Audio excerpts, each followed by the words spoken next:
Muy buenas, distinguida teleaudiencia del ciberespacio, nuevamente con ustedes, hoy jueves 31 de octubre, con Cultura Política. Buenas, Ismaco, estamos en el programa. Vamos a iniciarlo con nuestro editorial. Ni sano ni sagrado, sino malsano y malogrado. A propósito de la condena que el Poder Judicial, mediante una instancia respectiva, ha infligido a Alejandro Toledo Manrique, sentencia legal de reclusión y reparación económica, es urgente y necesario que la población peruana obtenga para sí y modele ante sí la lección que emana de la tortuosa vida de un expresidente de la República que afecta su conducta a la población peruana que lo eligió presidente constitucional y acató su mandato. La tortuosidad de Alejandro Toledo Manrique no culmina en la protervia de su corrupción, sino que asciende al abismo de la autodestrucción de quien, siendo político y casi self-made man, de haberse hecho a sí mismo, terminó siendo hijo putativo de la coartada y esclavo de la ambición.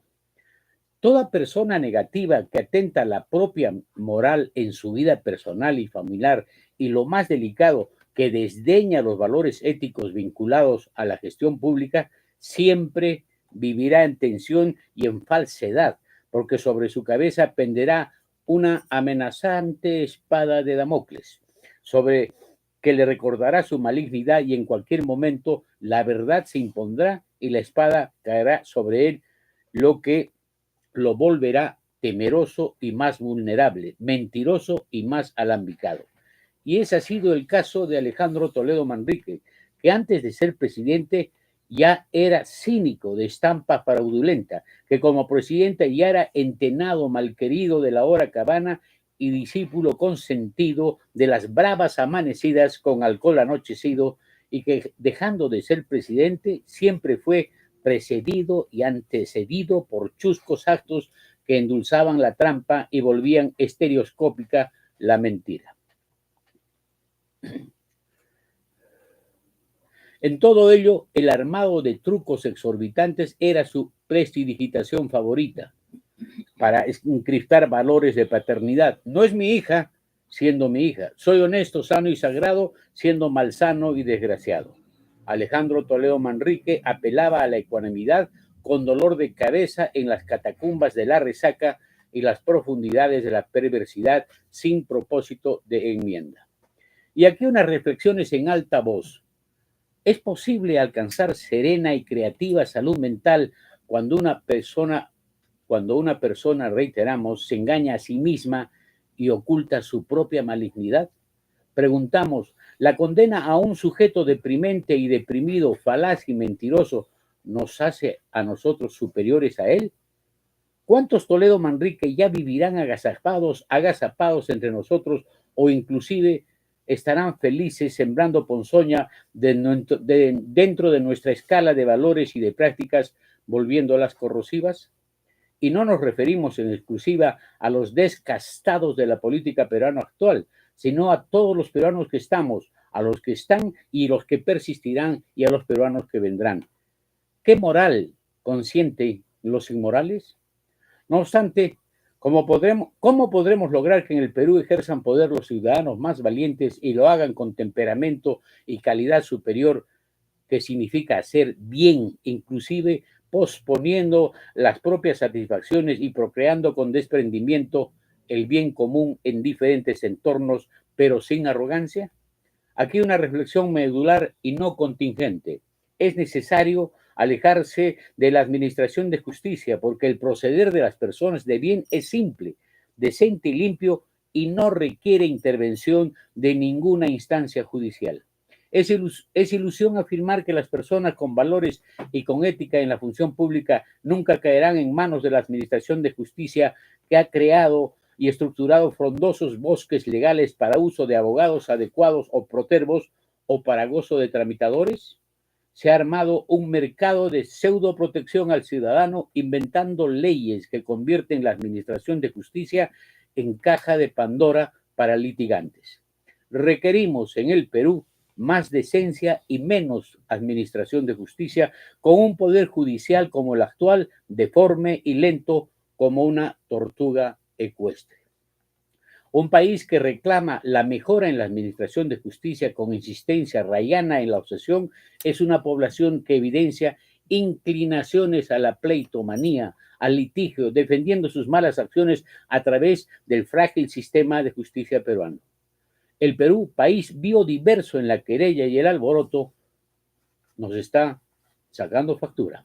Terminamos esta reflexión entre sentimientos de pena, desencanto y desprecio por quien se burló del Perú, detentando la más alta investidura. Un país de litigantes y aún con idónea administración de justicia y con leyes más adecuadas no evitará que no procreemos más Alejandros Toledo Manrique. No olvidemos que la justicia y la honradez viven en nosotros. La decencia es la esencia del bien y de la moral, lo que nunca tuvo el diplomado de Stanford, que palmariamente nos demuestra que ser doctor no es ser señor. Conclusión, a título de epitafio, no todo doctor o cúspide del saber académico luce o profesa calidad humana. Esta ha sido nuestra editorial y nos vamos ahora al recorderis, a la memoria, a nuestra historia. Ismaco. Gobierno de José Luis Bustamante Rivero y el crimen Graña. El 7 de enero del año 1947 dio a luz, tuvo su parto, lo que el país sabía a voces, que los principales aliados para las elecciones de 1945 en el denominado Frente Democrático ya no podían ni verse entre sí. El APRA con su líder Adia Latorre y los conservadores con el presidente José Luis Bustamante Rivero. Ese día fue asesinado Francisco Graña Garland. Tenía 44 años de edad y era presidente del directorio del diario La Prensa, opositor al gobierno, pero solo en su contenido aprista, una especie de oposición selectivamente focalizada, probablemente causada o no con motivaciones razonables. Al parecer, la madre del cordero que da origen a la disputa sin cuartel entre el Congreso dominado por el APRA y el Poder Ejecutivo controlado por el presidente Bustamante fue el contrato Sechura. El petróleo como fuente de riqueza y su control. ¿A quién corresponde? Muchos sostienen que el Congreso aprista optaba por empresas extranjeras, pero esa ya es otra historia negra en el país.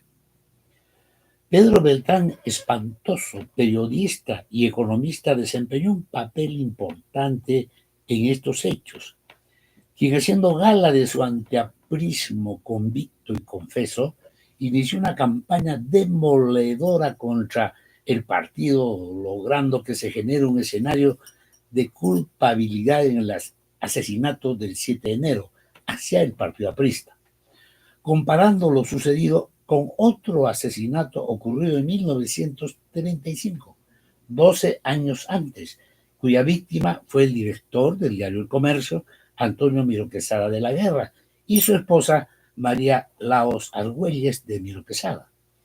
El victimario, el asesino, fue Carlos Ester Lafont, dirigente de la Federación Aprista Juvenil, con 19 años de edad. Beltrán llegó a ser un funcionario medular del gobierno que vendría como fruto del golpe de Estado que encabezó el general Manuel Doría, quien se levantó en armas desde la ciudad de Arequipa el 28 de octubre de 1948, siendo ministro de Gobierno y Policía, lo que hoy es el Ministerio del Interior. Se levantó contra su propio presidente. Así son las cosas en nuestro país. El mismo general se autodenominó como supremo de una revolución restauradora. Había mucha violencia contenida y explotó de la manera más sangrienta posible. ¿Quién mató a Francisco Graña Garland? ¿Cómo sucedió? ¿Por qué ocurrió? ¿Qué hicieron las autoridades? ¿En qué contexto transcurrieron los hechos? El escándalo mediático fue gigantesco.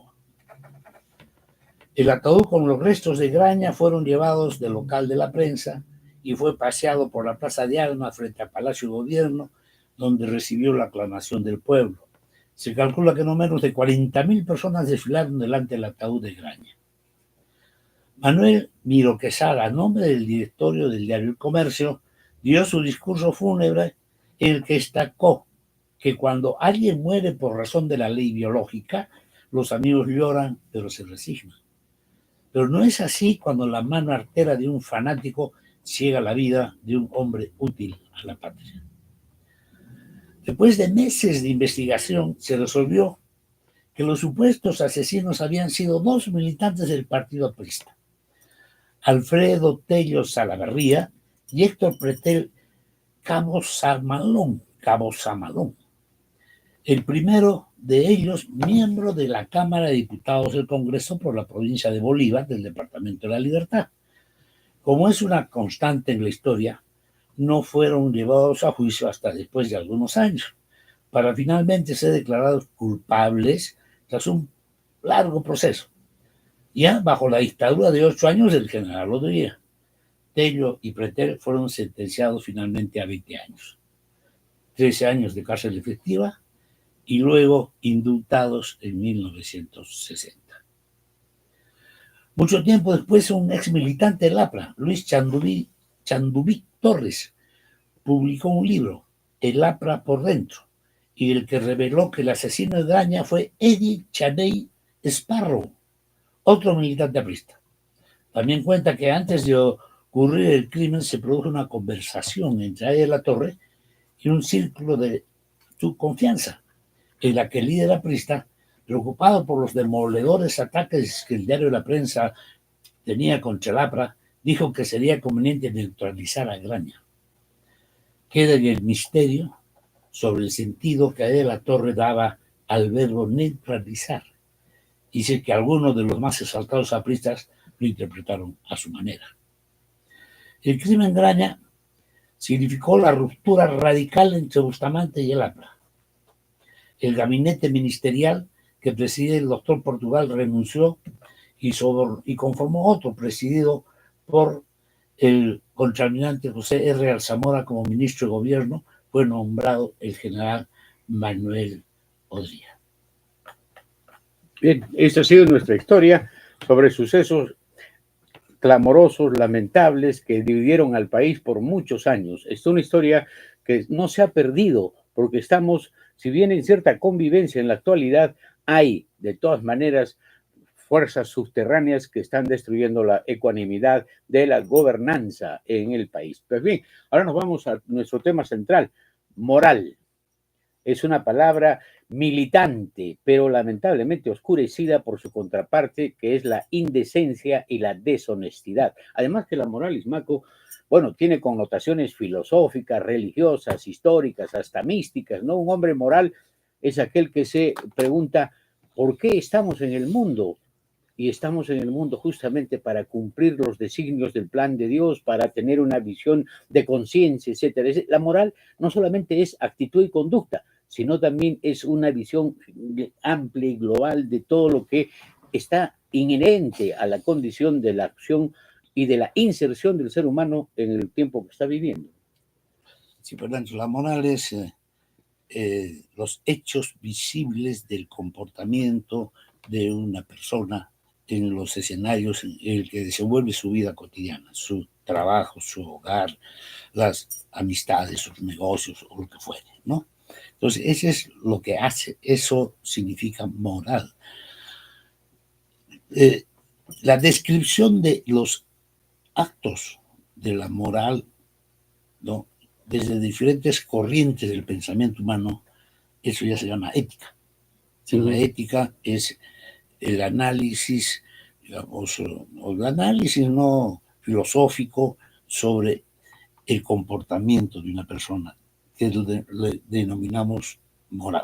Bueno, entonces la moral son ciertos usos y costumbres familiares que están ahí entre el bien y el mal, pero la ética es una especie de energía, de jet propulsor para hacer cosas superiores y siempre contenidas dentro del contexto de lo bueno frente a las responsabilidades sociales y humanas que tienen las personas. Claro, la ética trata de explicar, ¿no?, en función de corrientes del pensamiento humano, de la historia, por qué las personas tienen tal o cual moral. Por ejemplo, La moral para Kant era autónoma o heterónoma.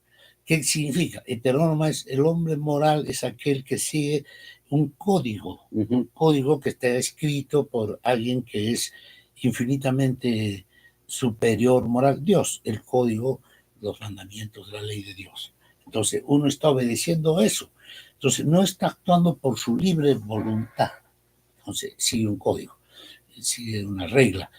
Y todos los colegios profesionales ahora tienen código de ética. Se llama código ético, pero es un código para comportarse. No puede ser código de ética porque la ética es una corriente que explica por qué las personas actúan de una u otra manera en relación a otros. Entonces ahí puede haber una antinomia. Se puede ser, todos los hombres que son morales no necesariamente son éticos, porque la moral es ciertas cuestiones de orden doméstico, de proceder bien, de actuar con criterio en los usos, costumbres, inclusive ir a misa todos los domingos, una cosa de esa naturaleza, un poco de acartonamiento y de cuestión estructural externa. Pero lo ético ya es otra propulsión, otra energía para mejorar las condiciones, y entonces el hombre ético se asume responsabilidades y trata de transformar realidades adversas.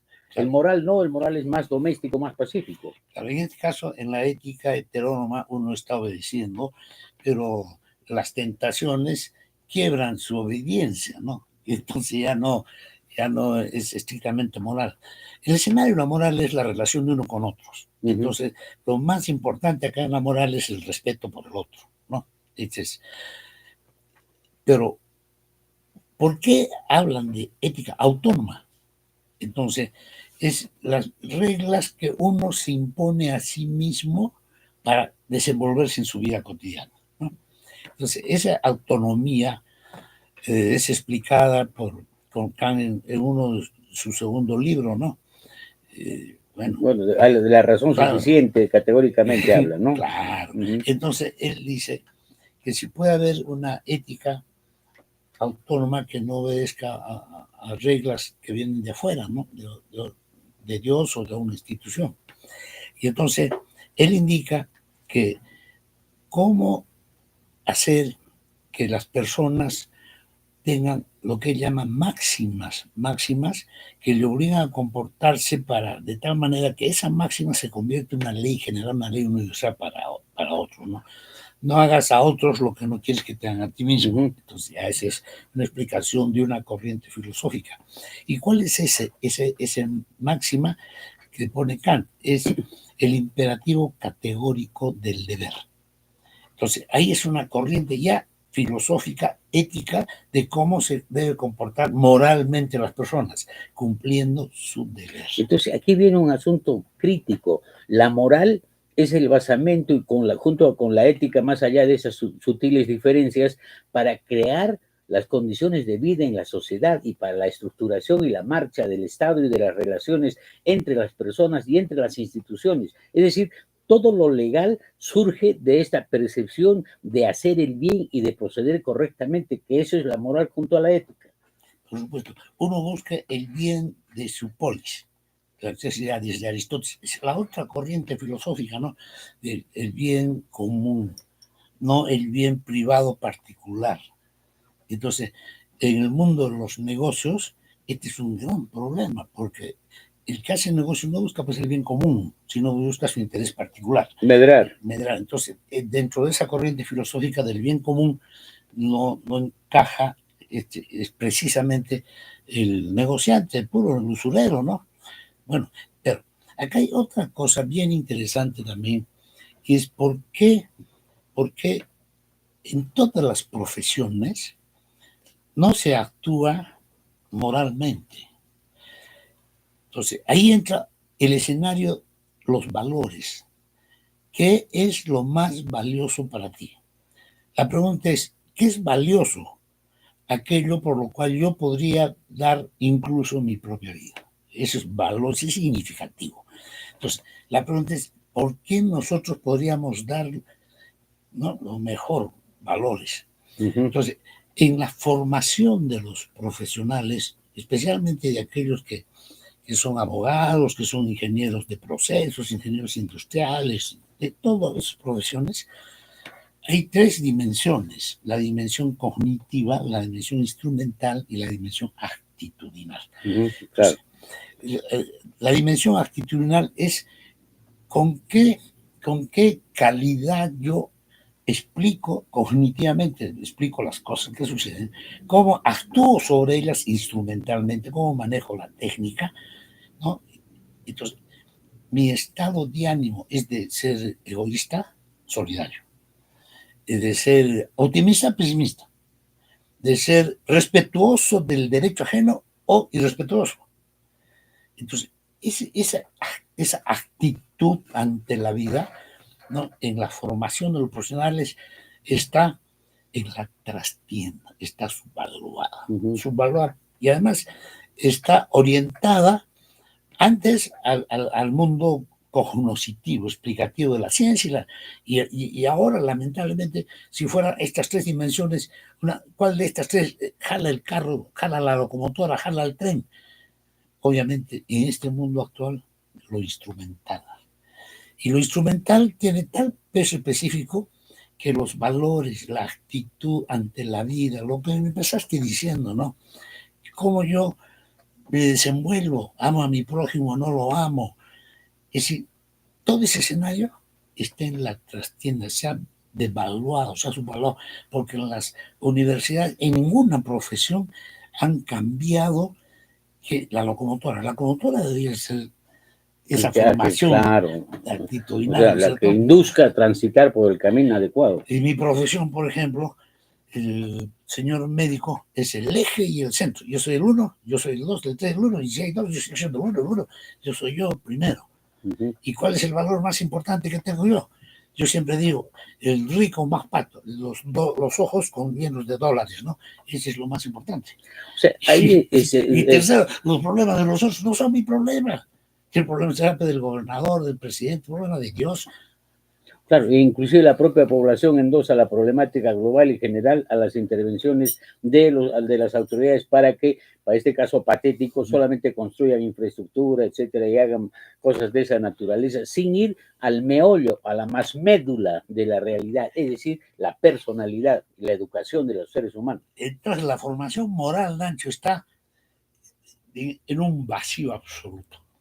Incluso en la primaria, en la educación básica regular. Entonces, ese es un drama.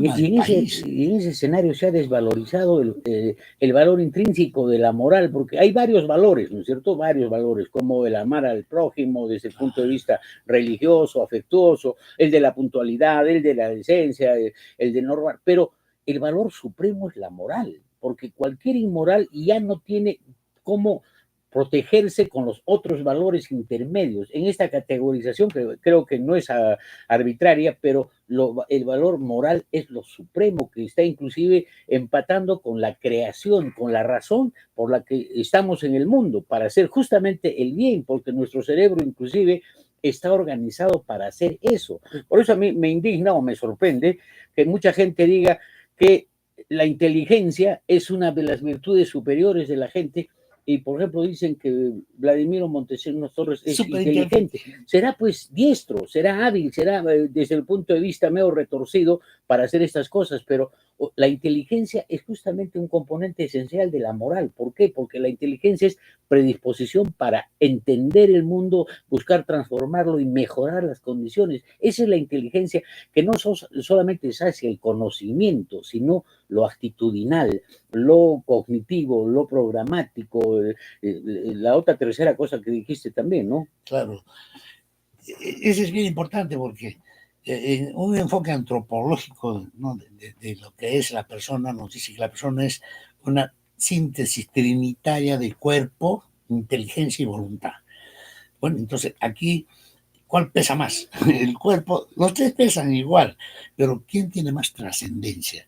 ¿Cuál es lo que es más significativo en todo caso para, digamos, para lograr una familia armónica, una sociedad desarrollada, una sociedad equilibrada, con horizonte de futuro seguro, digno, donde cada quien se sienta parte de un proceso de digamos, de construcción de alegría, la alegría de vivir, ¿no? Entonces, esa es moral. Entonces, es la voluntad.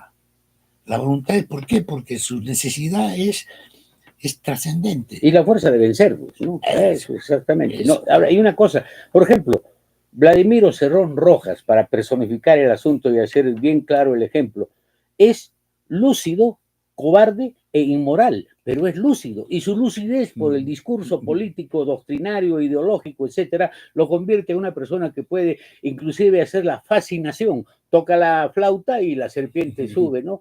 Habla y la población le cree, etcétera. Pero está equivocándose en sus percepciones de lo que son los valores intrínsecos. Y otra cosa, Ismaco, que a mí siempre me ha causado estupor, los padres de familia inducen a sus hijos a ser exitosos, a ser alguien en la vida, y entonces ese alguien en la vida les induce ahí, les inyecta, les inocula la ambición, el deseo de ser mejores y muchas veces arrasando arribistamente con todo lo que encuentran a su paso. Entonces, desde la casa ya se está induciendo que tienes que hacer esto, tienes que hacer lo otro, y para lograrlo muchas veces se toma la coartada, se agarra el atajo y no se va por el camino correcto, ¿no? Así es. Y no nos olvidamos, Nacho, que por lo menos cuando hemos estado en la secundaria o en la primaria nos han enseñado educación cívica también. Ahí por lo menos te enseñan a respetar, pararse, darle el asiento al mayor en un carro, ¿no? Ahora ya ni eso.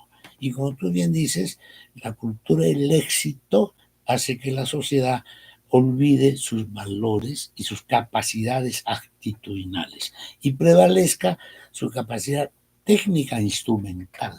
Yo sé hacer esto y me impongo sobre cualquiera. No importa que le pisotee sus derechos o me aproveche de su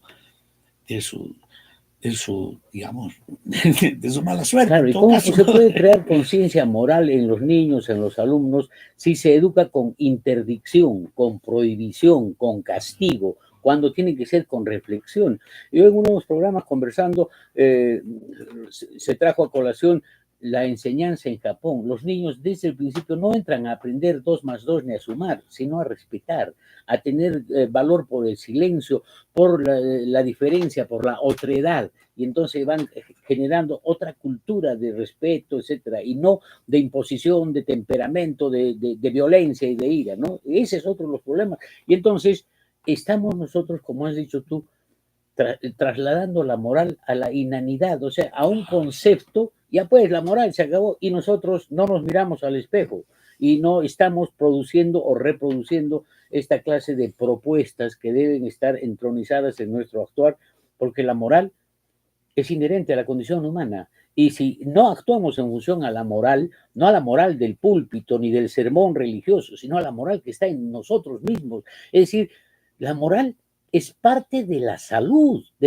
mental. El hombre que hace bien no tiene temores, no tiene cosas que ocultar, se convierte en una persona dueña de sí mismo.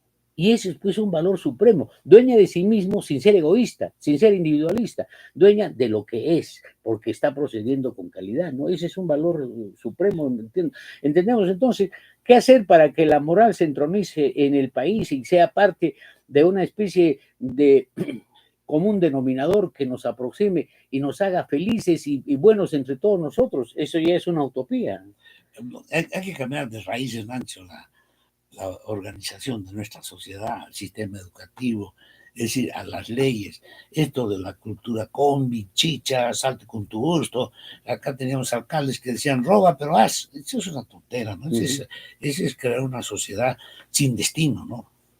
Bueno, y como todo lo que decimos en el programa sobre los temas que debemos hablar, hay diferencias de criterios realmente. Pero, por ejemplo, en el anterior programa hablamos de libertad, y la libertad no solamente es individual, hay que ser libertario para ejercer la libertad en la satisfacción intrínseca de hacer que la libertad esté al alcance de todos, no solamente de mi diversión, de mis horarios, de mis oportunidades y de que puedo irme de viaje de un lugar a otro, puedo hacer lo que me venga en gana conmigo mismo, ¿no? Y la moral es eso, construir socialmente propuestas que fortalezcan la convivencia y engrandezcan nuestra condición aquí, y no seamos como Emile Cioran, de la maldición del destino de haber nacido, es uno de sus libros medulares, ¿no? Es decir, la vida, ¿por qué estamos acá?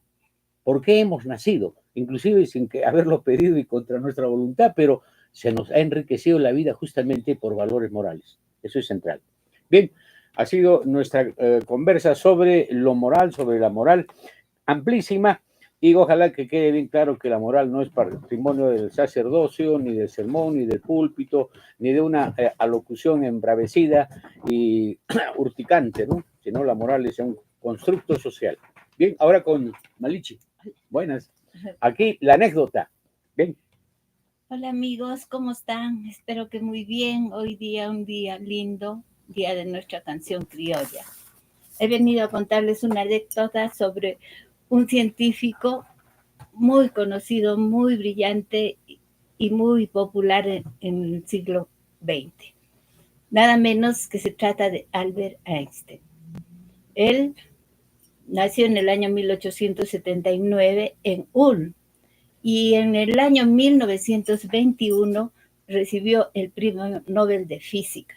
¿Por qué? Por su explicación del efecto fotoeléctrico y a la vez por la comprobación de su teoría de la relatividad. No, todo esto lo hizo, como ya les dije antes, el científico más conocido y más popular del siglo XX. Ahora les voy a contar la anécdota y le vamos a poner, creo, un título. Brillante científico, pero despistado. ¿Está bien? Ya. Entonces, la vida de Albert Einstein estuvo salpicada de anécdotas y debido a su aire distraído y a su aspecto desaliñado. Se dice que una vez la secretaria recibió una llamada con una voz trémula, entrecortada, enigmática, que le pedía urgentemente la dirección del sabio. Entonces ella le dijo: lo siento, señor, no puedo darle esa dirección porque no estoy autorizada para ello, pensando que era una persona que estaba un poco mal de la cabeza o de repente quería hacerle algún daño al sabio.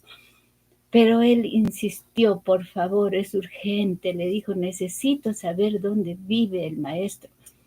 Entonces ella le dije: mire señor, no puedo darle esa dirección, ¿por qué no llama usted mañana y habla personalmente con el maestro? Entonces, de repente ya la voz trémula se animó a salir de su anonimato y le dijo: Ellen, soy yo, Albert. Sucede que no sé dónde vivo, no me acuerdo.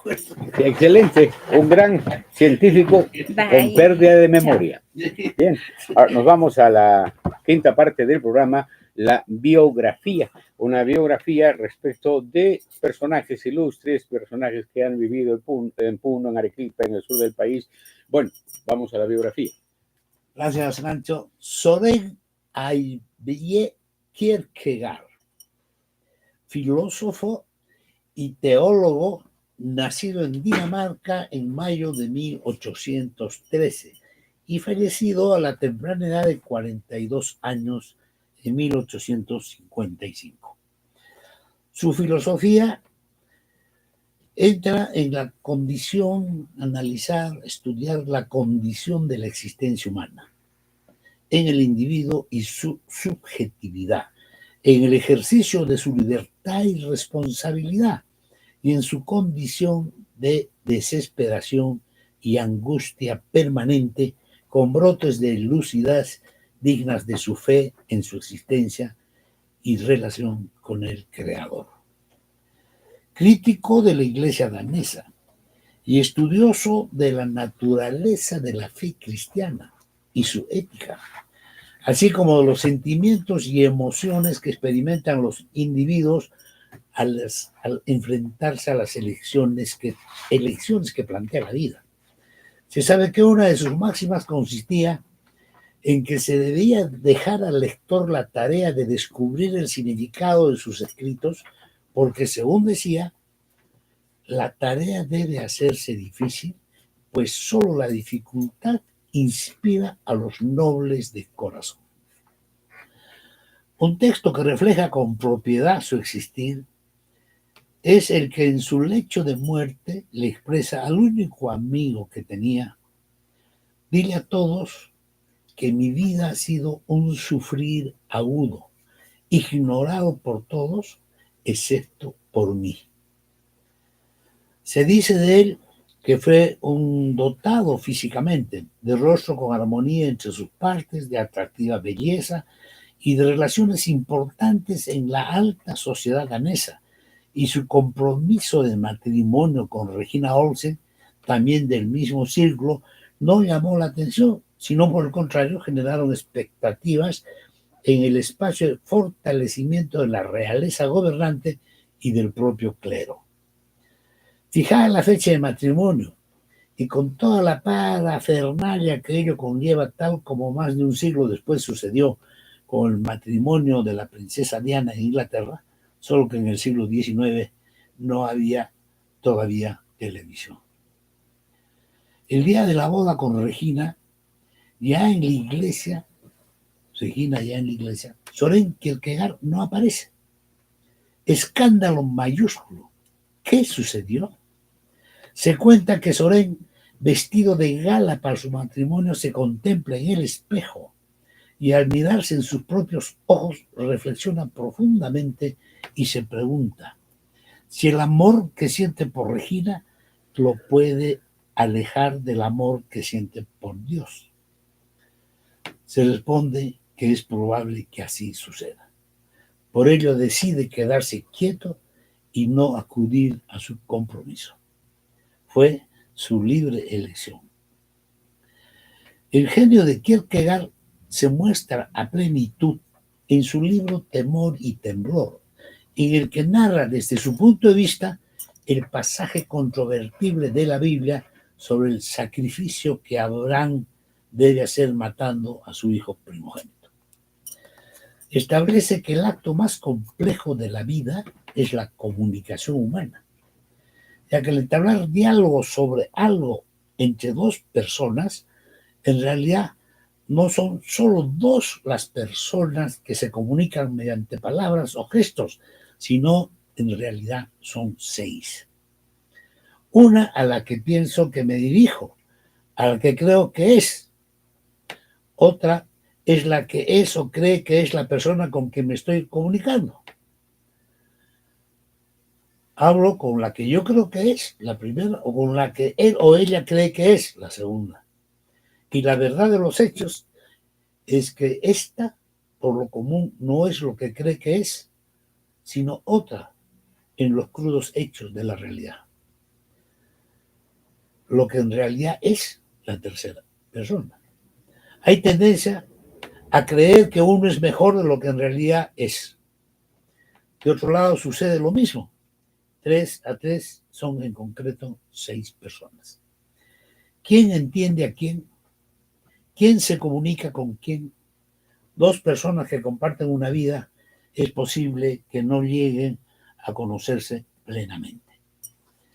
Miguel de Unamuno, importante filósofo y humanista español, quedó impactado intelectual y espiritualmente con la lectura de algunas traducciones de libros de Kierkegaard. Por ello decidió aprender el idioma danés para compenetrarse con toda su obra en su propio idioma. Las traducciones son siempre solo eso, traducciones. Escribió Kierkegaard que la generación actual es esencialmente racional, desprovista de pasiones.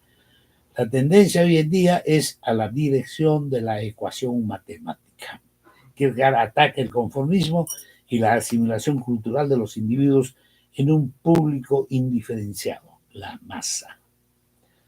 Su tema central es que la existencia humana está llena de una sensación general de ansiedad, pecado y desesperanza, y que la única cura para esto es un acto de fe, un compromiso total con Dios. Semejante acto de fe es aterrador y no es racional. Requiere jugar todo a algo que parece improbable desde el punto de vista de la lógica y del sentido común.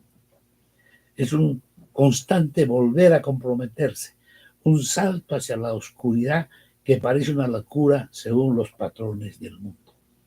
Por lo tanto, solo en lo trascendente existe un alivio verdadero de la ansiedad y desesperación. Soren Kierkegaard.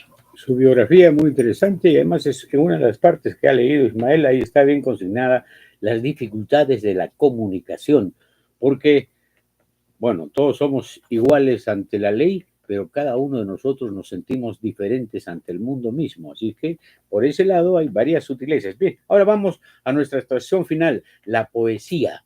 Vamos a leer un poema muy bonito, muy sentido, de Boris Spezúa Salmón, que publicó en su lindo libro Alba del pez herido en el año 1998, y es un poema, como todos los que están consignados ahí, transidos de una bella retórica, de sentimiento transparente y auténtico. Este es un poema que dice en uno de ellos, en alguna parte, con un epígrafe de Alejandro Romualdo, que dice: tú dejabas pasar las olas en blanco para que yo te escribiera. Eso dice Alejandro Romualdo. Y aquí el poema de Boris Spezúa Salmón, en alguna parte. En alguna parte he escrito que hay que huir de los relojes y que para nada es bueno el deslumbramiento. Allí me alzo con las palabras quebradas que habíamos dejado tendidas en el puerto.